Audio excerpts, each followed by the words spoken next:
तो भैया लोग सांस रोको, दिल थामो और आंखें फाड़ के देखो इस बार के स्मैकडाउन को, क्योंकि आए हैं हमारे रोमन रेंस, सीएम पंक और सेथ रॉलिंस एक साथ स्मैकडाउन में, जहां हम बात करने वाले हैं कि क्या कुछ हुआ इस बार के स्मैकडाउन में। इन तीनों ने क्या बवाल काटा, पॉल हेमन की चुप्पी कौन सा बड़ा तूफान लेके आने वाली है, क्या कोई चौथा सुपरस्टार अंधेरे से निकलकर रिंग में आने वाला है इन तीनों के बीच। तो भैया ये सीन ऐसा है जैसा कानपुरिया गली में रात का सन्नाटा हो और अचानक कोई चीख सुनाई दे। तो दोस्तों तैयार हो जाओ, सब्सक्राइब मार दो कुमार पांडे यूट्यूब चैनल को, क्योंकि जब ये राज खुलेगा तो तुम्हारी नींद उड़ जाने वाली है। और इस हफ्ते रोमन रेंस, सेथ रॉलिंस और सीएम पंक की तिगड़ी ने जो कांड काटा है वो भाई देखने के बाद आप भी कहोगे वाह क्या एपिसोड था। तो चलो भैया सीधे कूद पड़ते हैं इस सेगमेंट में और जानते हैं कि क्या कुछ हुआ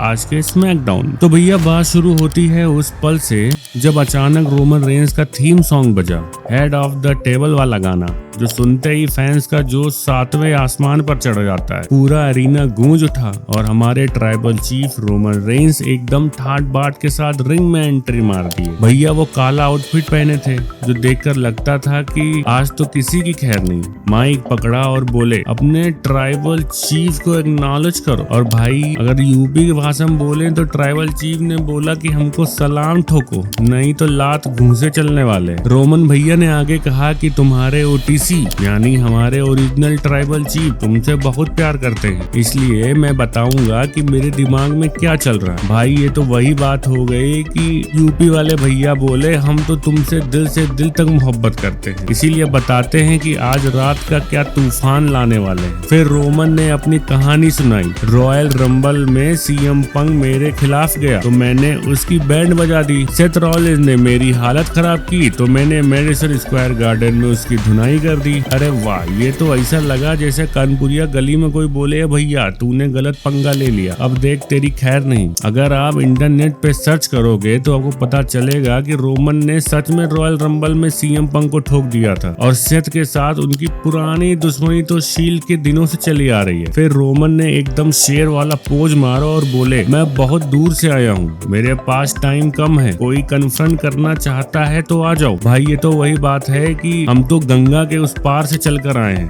टाइम कम है और जो उंगली उठाएगा उसकी उंगली तोड़ दी जाएगी। तो अब भैया सीन में ट्विस्ट आया, सेथ रॉलिंस की एंट्री हुई, वो भी अपने उस लेदर जैकेट में जो देखकर लगता है कि भैया फैशन के साथ धमाल भी मचाने वाले। इंटरनेट पे देखा तो पता चला कि सेथ को द विजनरी कहते हैं और वो रोमन के साथ शील्ड में पार्टनर थे, लेकिन अब दोनों की दुश्मनी किसी से छुपी नहीं है। सेथ ने माइक पकड़ा और रोमन को टोकते हुए बोले रोमन रेंस तूने भाई गलती कर दी, तुझे समझ नहीं है कि सीएम पंक इस इंडस्ट्री के लिए कितना खतरनाक, तूने मुझे उसकी हालत खराब करने का मौका नहीं दिया। अरे भाई ये तो वही बात हो गई कि ये रोमन तूने गलत खेल खेल लिया, पंक तो ऐसा बबुआ है जो पूरी गली में आग लगा देगा और तूने मुझे उसको ठोकने का मौका ही नहीं दिया। सेथ ने आगे बोला कि ये कभी पंक के बारे में नहीं था, ये हमेशा सेथ और रोमन की कहानी थी, हम एक दूसरे के बिना कुछ है ही नहीं। भाई ये तो ऐसा लगा जैसे हमारी दोस्ती दुश्मनी का हिसाब अभी बाकी है और ये कहानी अभी खत्म नहीं हुई है। सेथ ने ये भी कहा कि रोमन सेथ की स्टोरी में अभी बहुत सारा ड्रामा बाकी है और अब फैंस भी यही चाहते हैं। और तभी भैया तीसरा बम फटा, सीएम पंक की एंट्री हुई, वो आए और उस टेप किए हुए हाथ के साथ जो देखकर लगता है कि भैया ये तो किसी को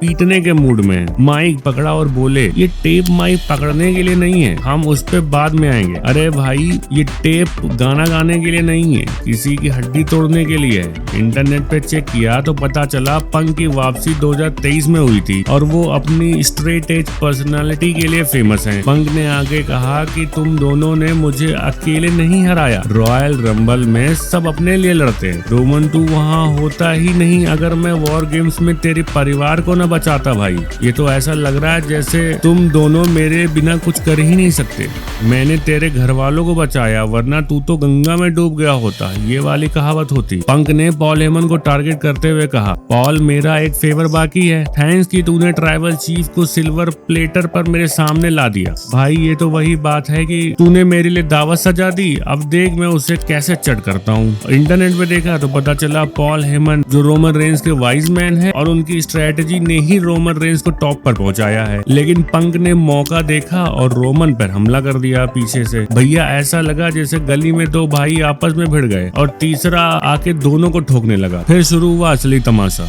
रोमन, सेथ और पंक तीनों एक दूसरे पर गंदी तरीके से टूट पड़े। पंच पे पंच, किक पे किक। ऐसा लगा जैसे कनपुरिया गली में कुश्ती शुरू हो गई। रेफरी आए, सिक्योरिटी आई, लेकिन इन दोनों को रोक पाना मुश्किल हो गया। पंक रिंग से बाहर गए और रेसलमेनिया साइन की तरफ इशारा करने लगे। भाई ये तो वही बात है कि अब असली खेल रेसलमेनिया पर होगा और फैंस को लगता है कि ये तीनों वहां बड़ा बवाल मचाएंगे। रोमन और पंक रिंग के बाहर भिड़ गए। सेथ ने मौका देखा और दोनों पर डाइव मार दी और ऐसा लगा जैसे कोई कनपुरिया भैया छत से कूद के दो लड़कों को ठोकने आया हो। सेथ ने पंक को किक मारी, लेकिन रोमन ने स्टील स्टेप्स उठाए और दोनों पे दनादन मारा। फिर रोमन स्टील स्टेप्स पे चढ़े, रेसलमेनिया की तरफ इशारा किया और ऐसा पोज मारा कि भैया पूरा एरिना चिल्ला उठा। फैंस चीख रहे थे, tribal chief, tribal chief. Brawl अभी भी चल रहा था, लेकिन स्मैकडाउन का टाइम खत्म। लाइट्स ऑफ, शो ओवर भैया। ये तो ऐसा लगा जैसे कनपुरिया गली में लड़ाई चल रही है और अचानक बिजली चली जाए। अब सवाल ये है कि रेसलमेनिया पर क्या होगा। रोमन अपनी चीफ वाली कुर्सी बचा पाएंगे, सेथ अपनी विजनरी स्टोरी को आगे ले जाएगा, या पंक अपनी स्ट्रेट एज ताकत से सबको चित कर देगा। कमेंट में बताओ भैया लोग, और चैनल को सब्सक्राइब करो, कुमार पांडे यूट्यूब चैनल को लाइक मारो, क्योंकि अगली बार फिर मिलेंगे ऐसे ही धांसू अपडेट के साथ। तब तक के लिए जय हो ट्राइबल चीफ की। स्मैकडाउन एंजॉय करते रहना, WWE मजे करते रहना। Take care and bye bye.